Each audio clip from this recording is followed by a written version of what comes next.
दोस्तों, बहनों, भाइयों, माताओं, बुजुर्गों, आप सब लोगों का तहे दिल से शुक्रिया। आज आप इतनी भारी संख्या में यहाँ पे मौजूद हैं, इतनी ठंड में मौजूद हैं, वर्किंग डे है, आप अपने अपने दफ्तर छोड़ के यहाँ पे आए हैं। सभी व्यापारियों को, सभी पटरी वालों को, सभी भाइयों को मेरा हाथ जोड़ के नमस्कार, प्रणाम। दोस्तों, आज हम व्यापारियों के मुद्दे यहाँ पे चर्चा करने के लिए इकट्ठे हुए हैं, उस पर विस्तार से मैं चर्चा करूँगा। लेकिन शुरू के 5-10 मिनट मैं दिल्ली और देश की राजनीति के बारे में बात करना चाहता हूँ। पिछले 1 साल से इन्होंने दिल्ली में राष्ट्रपति शासन लगा रखा है। राष्ट्रपति शासन का मतलब होता है कि जिस पार्टी की केंद्र में सरकार है वही पार्टी एक तरह से दिल्ली सरकार भी चला रही है। 6 महीने से एक तरह से दिल्ली में भारतीय जनता पार्टी दिल्ली सरकार चला रही है। 6 महीने पहले देश के लोगों ने कांग्रेस से तंग आके, कांग्रेस ने इतना भ्रष्टाचार कर दिया था, इतनी महंगाई कर दी थी, लोग तंग आ गए थे कांग्रेस से। कांग्रेस से तंग आके भारतीय जनता पार्टी को भारी बहुमत से जिताया था। बहुत उम्मीदें थी भारतीय जनता पार्टी से, बहुत आस लगाई थी लोगों ने। लेकिन पिछले 6 महीने के अंदर एक एक करके जिस तरह से बीजेपी ने अपने वादे तोड़े हैं, जो कह रहे हैं उसका उल्टा करते हैं। चुनाव के पहले जो वादे किए थे उन सारे वादों से एक एक करके मुकरती जा रही है बीजेपी। लोगों ने तो कहना चालू कर दिया है कि ये यू टर्न सरकार है जी, जो कहती है उसका उल्टा करती है। जैसे चुनाव से पहले इन्होंने कहा था महंगाई दूर करेंगे। आपसे पूछना चाहता हूं, यहाँ सारे आम आदमी खड़े हैं, महंगाई दूर हुई क्या भाई साहब? बिल्कुल नहीं हुई, बढ़ गई है महंगाई बहुत ज्यादा। चुनाव के पहले कह रहे थे महंगाई दूर करेंगे, जैसे ही चुनाव खत्म हुए कुछ दिनों के अंदर मैं सारी लिस्ट बनाता जा रहा था। सबसे पहले इन्होंने चीनी के दाम बढ़ाए, फिर इन्होंने रेल के किराए बढ़ाए, फिर सब्जियों के दाम बढ़े, फिर फलों के दाम बढ़े, फिर दूध के दाम बढ़े, फिर बिजली के दाम बढ़े। याद करो, चुनाव के पहले पूरी दिल्ली में होर्डिंग लगाए थे 30% बिजली कम करेंगे। याद है आप लोगों को? 30% बिजली कम करेंगे इन्होंने वादा किया था। पिछले 6 महीने के अंदर एक पैसा कम नहीं किया इन्होंने। 2 बार बिजली के दाम बढ़ा दिए, 30% कम नहीं किया, 15% बिजली के दाम बढ़ा दिए इन लोगों ने। आप यहाँ सारे पढ़े लिखे हैं, मैं थोड़ा सा डेटा देता जाऊंगा आप लोगों को। तो इन्होंने जो कहा उसका उल्टा किया। फिर इन्होंने अभी 1.5 महीने पहले एक ऐसी करतूत की है जो आप लोगों को पता नहीं चली, आप सुनेंगे तो आप भी चौंक जाएंगे। 108 दवाइयों के दाम, 108 दवाइयों के दाम इन्होंने 10-10 गुने बढ़ा दिए भाई साहब, कुछ कंपनियों को फायदा पहुंचाने के लिए। 3 खतरनाक बीमारियां हैं, कैंसर, ब्लड प्रेशर, शुगर। इन 3 खतरनाक बीमारियों की 108 दवाइयों के दाम इन्होंने 10-10 गुने बढ़ा दिए। एक कैंसर की दवाई है ग्लाइवेक, 8,000 रुपए की आया करती थी पहले, अभी 1.5 महीना और पहले ऑर्डर पास करके 1,08,000 की कर दी, 1,08,000 की। एक ब्लड प्रेशर की दवाई है, 142 रुपए की आया करती थी पहले, 1,600 रुपए की कर दी एकदम से 142 रुपए से। तो दोस्तों, इन्होंने कहा था महंगाई कम करेंगे, महंगाई कम करने का कोई काम नहीं किया। कई लोगों को गलत फहमी है, कहते हैं जी पेट्रोल के दाम कम कर दिए। पेट्रोल के दाम कम नहीं हुए भाई साहब। पेट्रोल कैसे बनता है? हम बाहर के मुल्कों से कच्चा तेल मंगाते हैं जी, अपने देश में उस कच्चे तेल की सफाई करते हैं, उससे पेट्रोल बनता है। पिछले 6 महीने में कच्चे तेल के दाम बिल्कुल आधे हो गए हैं। जून के महीने में कच्चा तेल $115 का था, आज कच्चा तेल $58 का है, बिल्कुल आधा हो गया।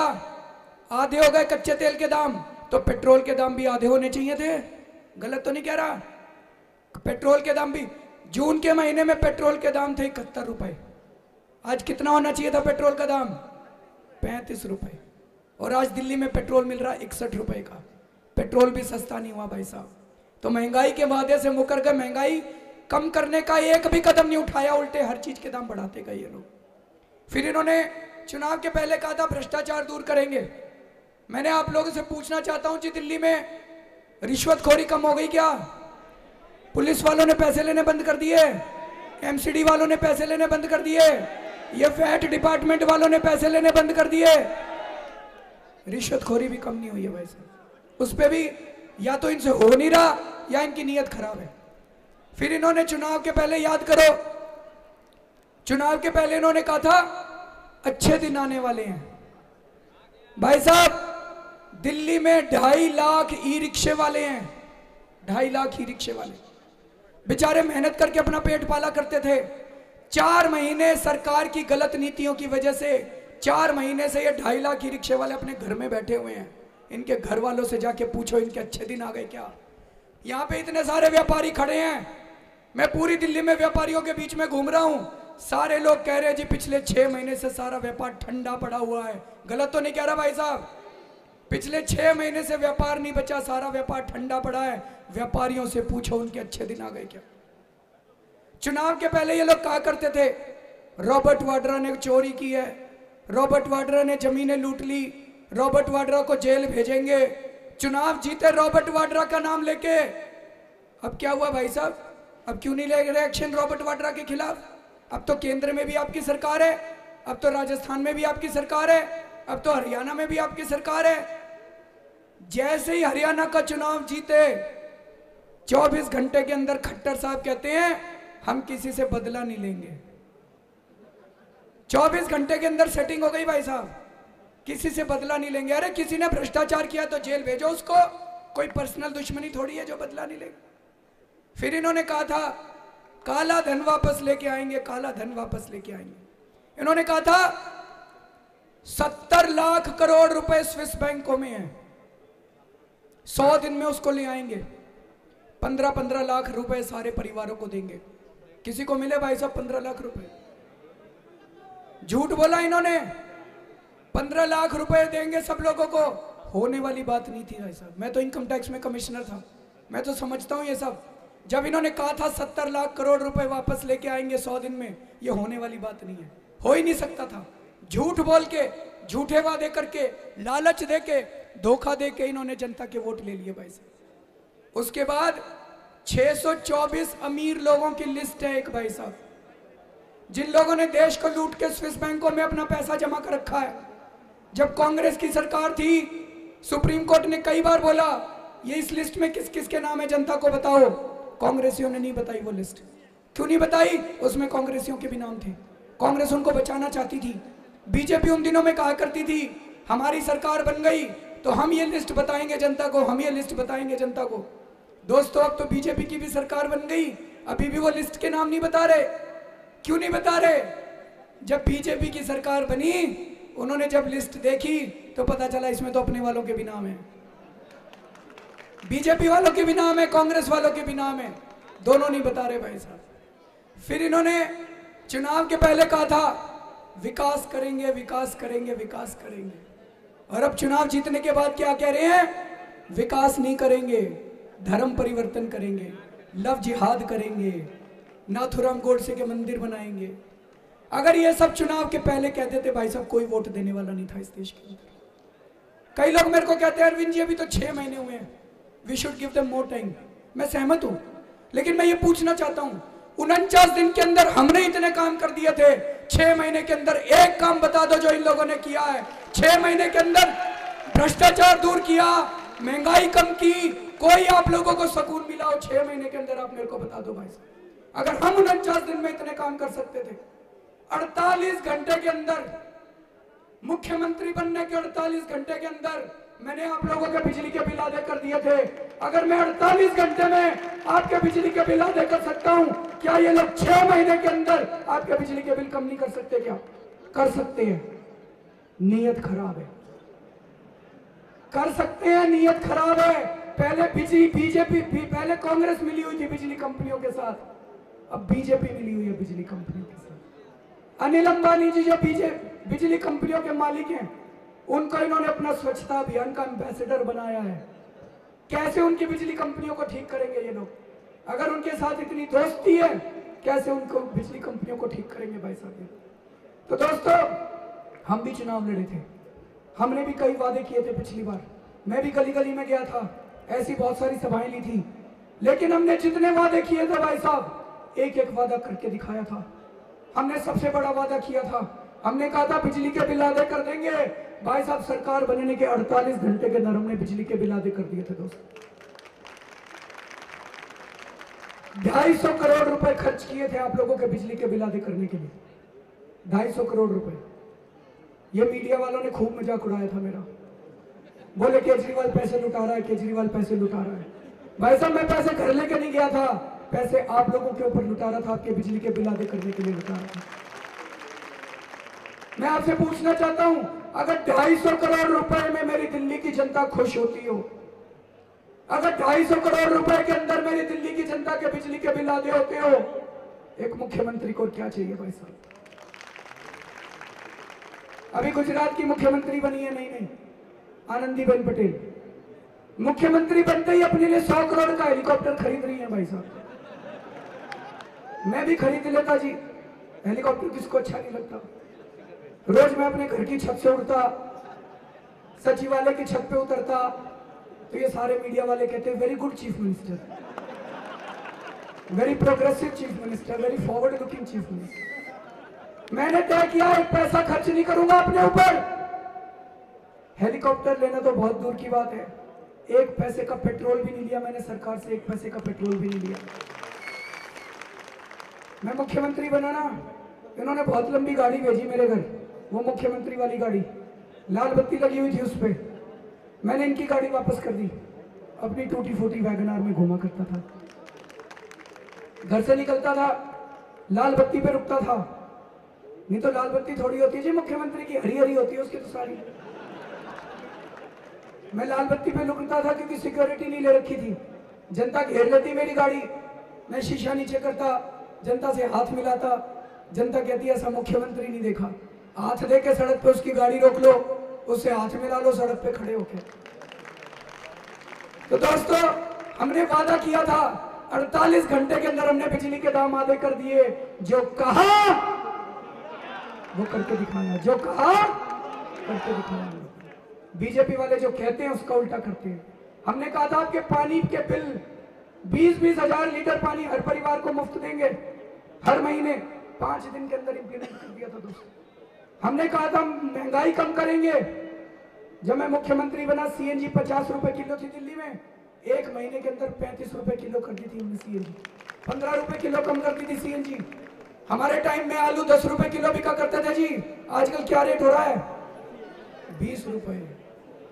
फरवरी के महीने में मैं आलू 10 रुपए छोड़ के गया था, इनसे आलू नहीं संभला, सरकार के संभालेंगे। इन्होंने आलू इतना महंगा कर दिया, 4 गुना कर दिया इन्होंने आलू इनसे। तो दोस्तों महंगाई कम की थी, लेकिन सबसे बड़ा काम किया था, दिल्ली में रिश्वतखोरी बंद कर दी थी। बिल्कुल गलत तो नहीं कह रहा जी? पुलिस वालों ने पैसे लेने बंद कर दिए थे जी, गलत तो नहीं कह रहे हैं? बहुत सारे पटरी वाले बैठे होंगे, ठीक कह रहा हूं ना जी? वैट डिपार्टमेंट वालों ने पैसे लेने बंद कर दिए थे। मेरे को एक चाय वाला मिला जी, कहता है अरविंद जी आपकी सरकार बनने के पहले 8 रुपए की चाय बेचा करता था, आपकी सरकार में 6 रुपए की चाय कर दी। मैंने कहा कैसे? बोला जी हर महीने 2500 रुपए महीने लेके जाया करते थे पुलिस वाले, उन्होंने पैसे ले जाने बंद कर दिए, मैंने चाय के रेट कम कर दिए। एक ट्रांसपोर्टर मिला बहुत बड़ा, उसके खूब ट्रक चलते हैं, बोला जी हर रेड लाइट पे हमारा हफ्ता बंधा हुआ है, 1 लाख रुपए रोज रिश्वत देता हूं, आपके टाइम में एक पैसा नहीं देना पड़ा, 49 दिन में 49 लाख रुपए बच गए मेरे। ये छोटी बात नहीं है भाई साहब। 65 साल में बीजेपी कांग्रेस वाले रिश्वतखोरी बंद नहीं कर पाए, तो एक चीज तो साबित हो गई, ये रिश्वतखोरी बंद करने की दवाई तो हमारे पास ही है। अगर आप करना चाहते हो तो उसके लिए तो आपको हमारे पास ही आना पड़ेगा, ये दवाई और किसी पार्टी के पास नहीं है। लेकिन एक चीज कहना चाहता हूं, मैं कई ऐसे पुलिस वालों को जानता हूं जो अपनी जान की बाजी लगा के आप लोगों की रक्षा करते हैं। सारे पुलिस वाले गलत नहीं है भाई साहब, कुछ चंद पुलिस वाले हैं जिन्होंने पुलिस फोर्स का बदनाम किया हुआ है। मैं ठहरों ऐसे पुलिस, हमारे टाइम में एक पुलिस वाला था जी, शराब माफिया से लड़ता लड़ता शहीद हो गया। क्या जरूरत थी जी उसको शराब वालों से लड़ने की? पैसे खा लेता, घर चला जाता। क्यों अपनी जान दी उसने? आप लोगों के लिए दी, आप लोगों की रक्षा के लिए दी। कोई सरकार अपने पुलिस वालों का ख्याल नहीं रखती। मैंने तुरंत कैबिनेट की मीटिंग बुलाई, हमने निर्णय लिया उसके परिवार को 1 करोड़ रुपए दिया, और हमने निर्णय लिया कि अब कोई पुलिस वाला शहीद होगा उसके परिवार को 1 करोड़ रुपए का मुआवजा दिया जाएगा। दोस्तों तो पुलिस वालों के लिए भी हमने ईमानदार पुलिस वालों के लिए आवाज उठाई, उनके भी भले की बात की। दोस्तों हमने निर्णय लिया जो ईमानदार हैं उनको सम्मान देंगे, उनको इज्जत देंगे, उनको प्रमोशन देंगे, उनको इनाम देंगे, और जो बेईमान है उनको जेल भेजेंगे। याद करो, जब मैं मुख्यमंत्री बना था, मैंने रामलीला मैदान से ऐलान किया था कि अब अगर दिल्ली में कोई रिश्वत मांगे मना मत करना, सेटिंग कर लेना, अपनी जेब में हाथ डालना। जब वो पैसे मांग रहा है रिकॉर्डिंग पे लगा लेना अपना फोन, उसकी आवाज जब वो मांग रहा है रिकॉर्ड कर लेना, मेरे को लाके दे देना, उस अफसर को जेल भेज दूंगा। एक हफ्ते में मैंने 5 अफसरों के खिलाफ सजा सुनाई, ऊपर से नीचे तक सारे सीधे हो गए। सबको पता चल गया अब केजरीवाल के टाइम में रिश्वतखोरी नहीं बचने वाली। लेकिन दोस्तों, सबसे बड़ा काम हमने व्यापारियों के लिए किया था। कांग्रेस के टाइम में, ये मैं डेटा दे रहा हूं, सरकारी डेटा है, कांग्रेस के टाइम में हर महीने 200 व्यापारियों के ऊपर रेड हुआ करती थी, वैट डिपार्टमेंट की 200 व्यापारियों के ऊपर। हमने पूछा जब मैं मुख्यमंत्री बना, मैंने कहा जी क्यों रेड होती है? वैट डिपार्टमेंट वाले बोले जी ये व्यापारी चोर हैं, ये टैक्स नहीं देते, रेड नहीं करेंगे तो ये टैक्स नहीं देंगे। आज बीजेपी की सरकार है, आज 200 से ज्यादा रेड हो रही है जी हर महीने व्यापारियों के ऊपर। मैंने मुख्यमंत्री बनते ही वैट कमिश्नर को बुलाया, मैंने कहा दिल्ली में एक भी वैट डिपार्टमेंट की रेड नहीं होगी, आप 49 दिन का डेटा निकलवा लो सरकार से। हमारे टाइम में दिल्ली के अंदर एक भी वैट की रेड नहीं हुई थी भाई साहब। और रेड तो अलग, मैंने कहा इंस्पेक्टरों को अपने घर बिठा लो, कोई इंस्पेक्टर नहीं जाएगा किसी व्यापारी को तंग करने के लिए। तो इनके हिसाब से तो टैक्स बहुत कम हो जाना चाहिए था, क्योंकि व्यापारी तो चोर है इनकी नजरों में।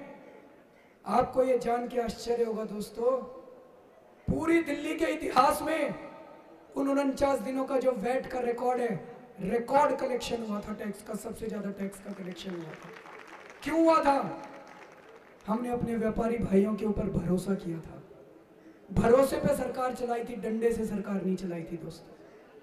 मेरे पास कई व्यापारी संगठन आते थे, जैसे भी भाई साहब ने बताया, व्यापारियों के साथ मीटिंग हुई, मैंने व्यापारियों को यही कहा, मैंने कहा मैं आप लोगों को व्यापार करने के लिए पूरी सुविधाएं दूंगा, मैं अपने सारे डिपार्टमेंटों को घर पे बिठा लूंगा, आपको कोई आके तंग नहीं करेगा, आप धंधा करो, अपना व्यापार करो, लेकिन मेरे को भी टैक्स चाहिए। आप लोग अपना अपना टारगेट ले लो, नेहरू प्लेस से इतना टैक्स चाहिए, यहाँ से इतना टैक्स चाहिए, यहाँ से इतना टैक्स चाहिए। भाई साहब व्यापारियों ने खुद आगे बढ़ बढ़ के टैक्स दिया।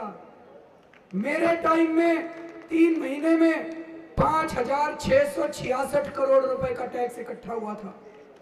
मेरे से पहले वाले क्वार्टर में 4,500 करोड़ रुपए का टैक्स इकट्ठा हुआ था। मेरे बाद वाले क्वार्टर में 3,500 करोड़ का टैक्स इकट्ठा हुआ था। कम से कम 1,000 करोड़ रुपए एक्स्ट्रा खर्च किए। और ये जो मीडिया वाले कहते हैं ना 250 करोड़ की सब्सिडी क्यों दी, 250 करोड़ की सब, भाई साहब बनिया हूं मैं, धंधा अच्छी तरह समझता हूं।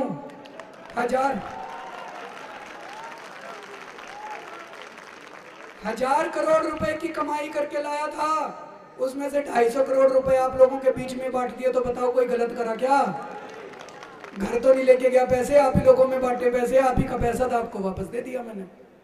तो दोस्तों एक चीज तो ये साबित हो गई, ये कई सारी दिल की बातें हैं जी। मेरे को जब मैं इनकम टैक्स में था तब भी मैं देखा करता था जिस तरह से रेड होती हैं। रेड में क्या होता है भाई साहब बताओ? वो आते हैं अफसर, थोड़ी देर आपका सामान इधर उधर फेंकेंगे, फिर उसके बाद बोलेंगे देखो भाई साहब चुपके से बात करेंगे, आपको टैक्स देने की तो जरूरत है नहीं, हम बचा लेंगे आपको, आप इतने पैसे दे दो। आजकल मेरे को पता चला 13 लाख रुपए लग रहे हैं एक रेड के, 13 लाख रुपए रिश्वत लेके जाते हैं एक रेड के, फिर कहते हैं इतना पैसा दे दो हम आपको बचा लेंगे। तो ये वैट डिपार्टमेंट वाले आपको टैक्स कैसे नहीं देना ये सिखाते हैं, ये नहीं कहते टैक्स कैसे देना है, ये सिखाते हैं कैसे हम आपको बचा लेंगे। इनको थोड़े दिन घर बिठा दो, सारा टैक्स इकट्ठा हो जाएगा। तो दोस्तों एक तो ये कि दोबारा आम आदमी पार्टी की सरकार बनेगी, ये वैट डिपार्टमेंट का रेड एंड एक्सटॉर्शन रैकेट जो है ये बंद किया जाएगा। दोस्तों आप लोगों को व्यापार करने के लिए पूरा माहौल देंगे, ईमानदारी से व्यापार करने के लिए 27 डिपार्टमेंट बताए ना भाई साहब ने, 27 डिपार्टमेंट नेहरू प्लेस में आते हैं, इन सारे डिपार्टमेंट को घर में बिठा देंगे भाई साहब। आप लोग ईमानदारी से व्यापार करना, खुल के व्यापार करना, खूब व्यापार करना, भगवान करे आप बढ़ो, आगे बढ़ो, खूब व्यापार करो आप लोग। दूसरी चीज, एक मिनट, दूसरी चीज भाई साहब, वैट का सरलीकरण करने की बहुत जरूरत है। इन्होंने इतना कॉम्प्लिकेटेड कर रखा है, इतने मोटे मोटे फॉर्म, इतने बड़े बड़े फॉर्म, इतना कॉम्प्लिकेटेड कर रखा है कि आदमी को मरता क्या ना करता उसको रिश्वत देनी पड़ती है। मेरे को तो जी वैट की ज़्यादा समझ है नहीं, तो जब मेरे पास व्यापारियों के डेलीगेशन आया करते थे उन दिनों में, तो मैं क्या करता था, वैट कमिश्नर को वहीं बुला लेता अपने कमरे में, मैं दोनों को आमने सामने बिठा देता। मैंने कहा भाई या तो तुम इसको कन्विंस कर लो या ये तुमको कन्विंस कर लेगा। आधे घंटे के अंदर हम तय कर लेते थे। बड़े बड़े पॉलिसी डिसीजन हम लोगों ने आधे आधे घंटे में लिए। ये जो लिखा हुआ है यहाँ पे AR1 फॉर्म खत्म किया। AR1 फॉर्म मेरे को बताते हैं बहुत कॉम्प्लिकेटेड फॉर्म है भाई साहब, गलत तो नहीं कह रहा जी। ये फॉर्म जमा कराने के पे रिश्वत देनी पड़ा करती थी। ये फॉर्म हमने कैंसिल करने का निर्णय आधे घंटे में लिया था। एक व्यापारियों का डेलीगेशन आया था, मैंने वैट कमिश्नर को बुलाया, व्यापारियों का डेलीगेशन बोला जी ये फॉर्म बड़ा गड़बड़ है। मैंने वैट कमिश्नर से पूछा, बोला हाँ जी इसकी जरूरत नहीं है, कैंसिल कर दो। तो वैट का सरलीकरण करेंगे, सब कुछ ऑनलाइन कर देंगे भाई साहब। आपको डिपार्टमेंट जाने की जरूरत नहीं है, डिपार्टमेंट वालों को आपके यहाँ आने की जरूरत है, सब कुछ ऑनलाइन कर देंगे। आपका T2 फॉर्म भी एक है जो कि बहुत गड़बड़ है, उसको भी हम लोगों ने निरस्त करने की प्रक्रिया शुरू करी थी। तीसरी चीज मैंने पता किया है, दिल्ली में वैट के रेट बहुत ज्यादा हैं, गलत तो नहीं कह रहा जी। इसकी वजह से दिल्ली का सारा व्यापार उठ के आसपास के राज्यों में जा रहा है। 2003 तक दिल्ली होलसेल ट्रेड का हब होती थी, सारा देश का ट्रेड यहाँ पे आता था व्यापार, और यहाँ से सारे देश का ट्रेड व्यापार बाहर जाया करता था। 2003 के बाद से सरकारी नीतियों के वजह से अब बिल तो बनते हैं हरियाणा में, सारा टैक्स मिलता है हरियाणा की सरकार को, बिल तो बनते हैं हिमाचल में, बिल तो बनते हैं पंजाब में। तो ये बंद करेंगे। मैं आज आपको यकीन दिला रहा हूँ, 2 दिन में नहीं हो सकता, 5 साल के अंदर मैं आपको यकीन दिला रहा हूँ, दिल्ली के अंदर वैट की दरें पूरे देश में सबसे कम होंगी, सारे आइटमों के अंदर सबसे कम होंगी। और यह मैं खोखला वादा नहीं कर रहा, इससे 3-4 फायदे होंगे, आप सोच के देखना। सबसे पहले महंगाई कम होगी दिल्ली के अंदर, वैट की दर कम होगी, महंगाई कम होगी, कॉस्ट कम होगी। दूसरी चीज कंप्लायंस बढ़ेगी। जो आज आदमी टैक्स की चोरी कर रहा है, वो टैक्स की चोरी करना वो सोचेगा यार 5% ही तो देना है, 4% ही तो देना है, वो खुशी खुशी टैक्स देना चालू करेगा, हमारा रेवेन्यू बढ़ेगा। तीसरी चीज पूरे देश का होलसेल ट्रेड वापस दिल्ली के अंदर आएगा, तो व्यापारी सुख शांति से उनकी भी फलेंगे फूलेंगे।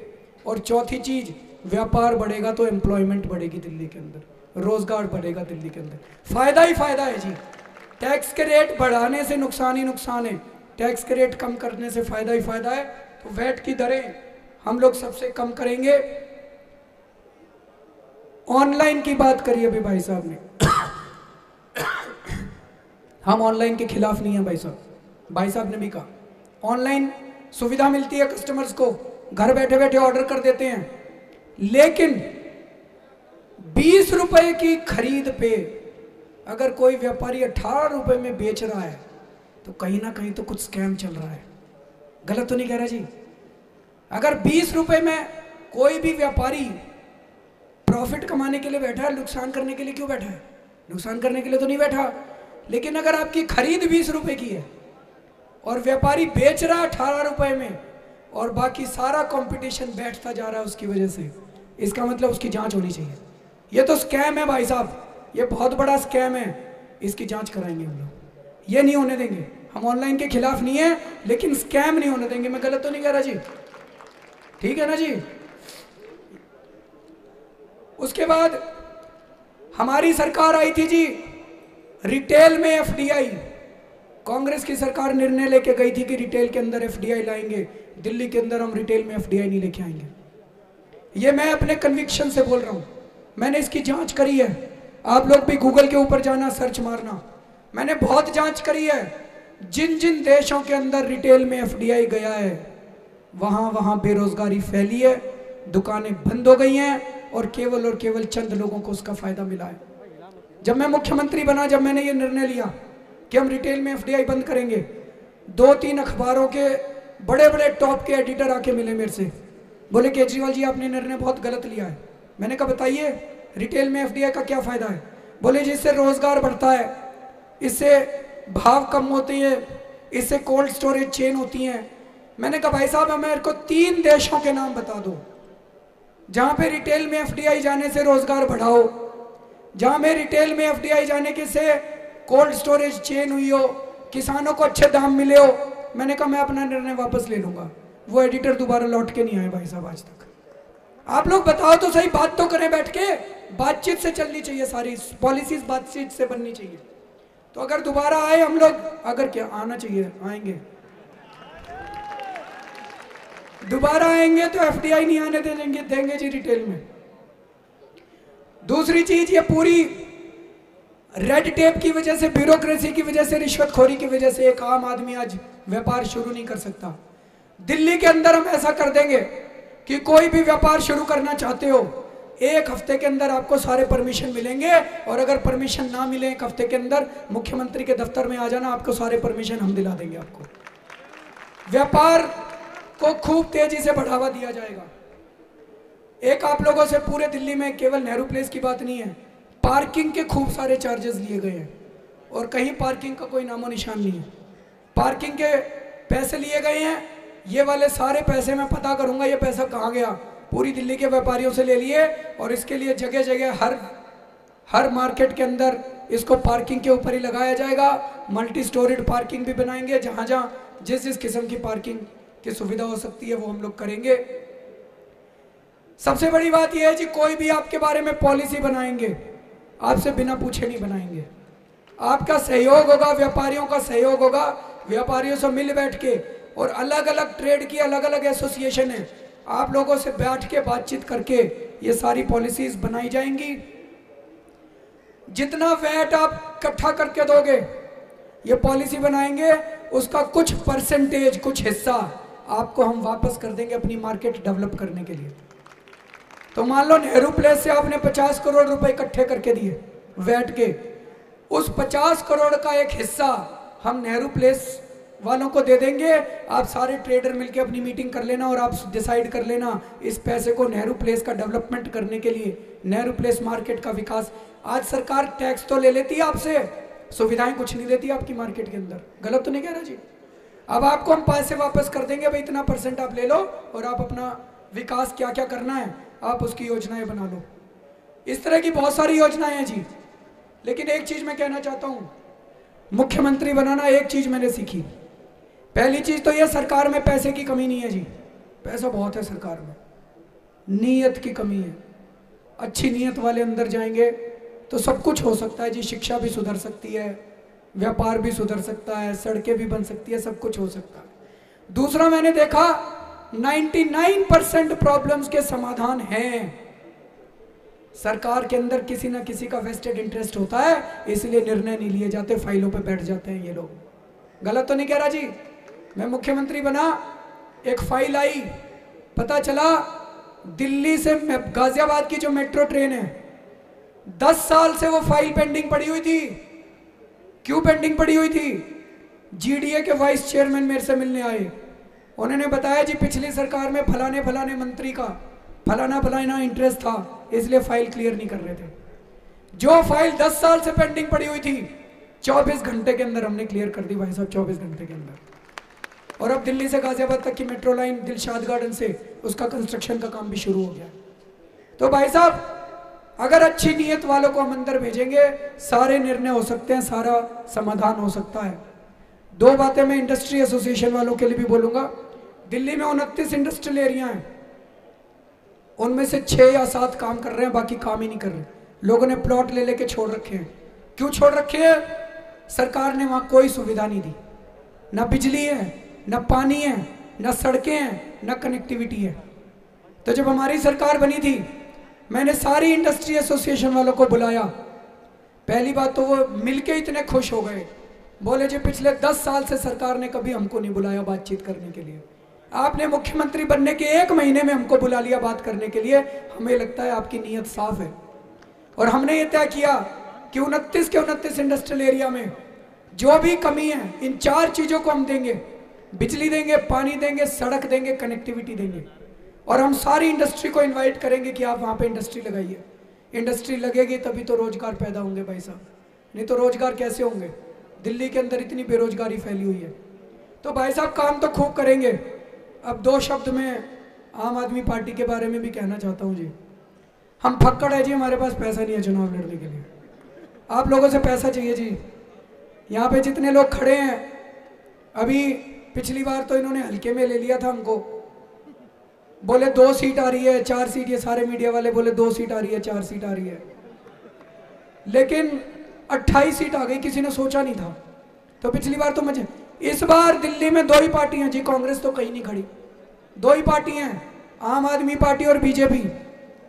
बीजेपी इस बार पूरा दम लगाएगी, साम दाम दंड भेद कुछ भी करेगी, 1000 करोड़ खर्च करे, 2000 करोड़ खर्च करे, पता ही नहीं, 3000, इनके लिए तो 3000 करोड़ कुछ भी नहीं है जी, चिल्लर है इनके लिए तो ये 3000 करोड़ खर्च करेंगे। हमें भी 25-30 करोड़ तो चाहिए होगा भाई साहब चुनाव लड़ने के लिए, गलत तो नहीं कह रहा, थोड़े बहुत होर्डिंग हम भी लगाना चाहेंगे, थोड़ा बहुत प्रचार हम भी करेंगे, पर्चे वर्चे हम भी बांटेंगे, सारे पर्चे हम भी बांटेंगे। तो भाई साहब पैसा चाहिए हम लोगों को, लेकिन साफ पैसा चाहिए, और वो साफ पैसा बड़े बड़े लोगों के पास नहीं है, वो आप लोगों के पास है। ईमानदारी का पैसा आप लोगों के पास है, आपका पैसा चाहिए। तो मेरी आप लोगों से हाथ जोड़ के गुजारिश है, दिल खोल के दान देना, केजरीवाल को मुख्यमंत्री बनाने के लिए मत देना, आम आदमी पार्टी को जिताने के लिए मत देना, अपना व्यापार बढ़ाने के लिए देना, राजनीति को साफ करने के लिए देना, बिजली के बिल आधे करने के लिए देना, घर घर पानी पहुंचाने के लिए देना दोस्तों। और ये पर्चे हैं खूब सारे, ये पर्चे ले जाओ आप, एक एक पर्चा बांटना, सबको पढ़ाना दोस्तों, हैं जी। सामने टेबल लगाए जी, जिस जिसको दान देना है वो लिखा हुआ आपको दान दे। वहाँ पे जाने से पहले अपना अपना ये हवन है जी, इसके अंदर थोड़ी बहुत आहुति जरूर डाल के जाना। ये लोग बड़े बड़े भ्रष्ट लोगों से कितने पैसे ले लेते हैं, आपके 10 रुपए इन बड़े बड़े भ्रष्टाचारियों के 10,000 करोड़ से ज़्यादा बरकत करेंगे हम लोगों को, क्योंकि आपके उस 10 रुपए के अंदर आपका आशीर्वाद होगा और आपकी शुभकामनाएं होंगी इस देश के लिए। आप सब लोगों को बहुत बहुत शुक्रिया। भारत माता